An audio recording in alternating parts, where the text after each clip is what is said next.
Over the last few days, Ola Electric stock has surged by more than 35%. That jump came as a shock to the market.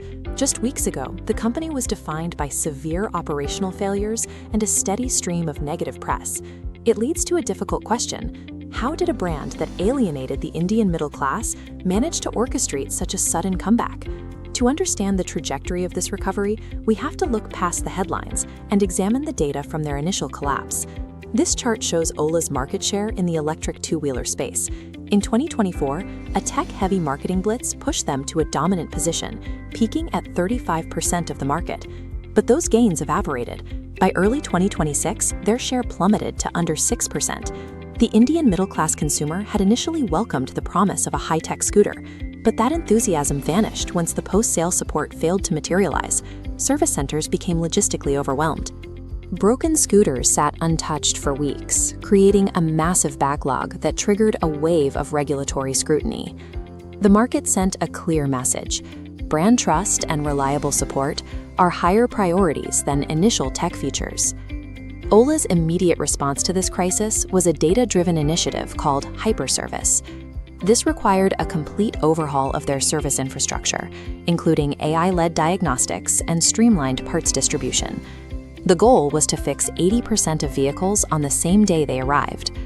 The changes had an immediate impact. Service backlogs were cut in half, and the company reclaimed its position as a top 3 player in several key states, bringing its market share back up to 9.3%. Stabilizing the service network provided the necessary foundation. With the brand bleeding stopped, they could focus on a more significant shift in their business model.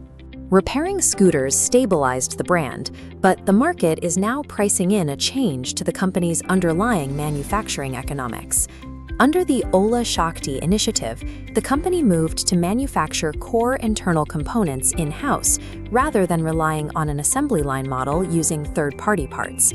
The centerpiece of this pivot is their new lithium iron phosphate, or LFP, battery cell. By producing these cells domestically, they can bypass the high costs of imported nickel and cobalt batteries.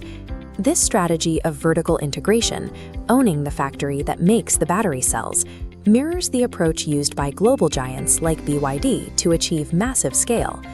Since the battery is the single most expensive part of an EV, building their own heat-resistant LFP cells significantly lowers production costs and improves the profit margin on every vehicle sold. This chart tracks Ola's consolidated quarterly operating expenses. In Q4 of FY25, spending reached a peak of 844 crore. By Q3 of FY26, the company reduced those expenses to 484 crore, creating a much leaner operating model. This chart shows how those lower costs impact profitability. Ola's gross margins, shown by the dark green line, rose to 34.4%, creating a clear gap between them and their competitors. By taking ownership of battery production, Ola effectively re-engineered its financial health. Even with this momentum, the recovery is still a calculated risk. The company's break-even target is steep. Ola still needs to sell roughly 15,000 units every month just to reach operating profitability.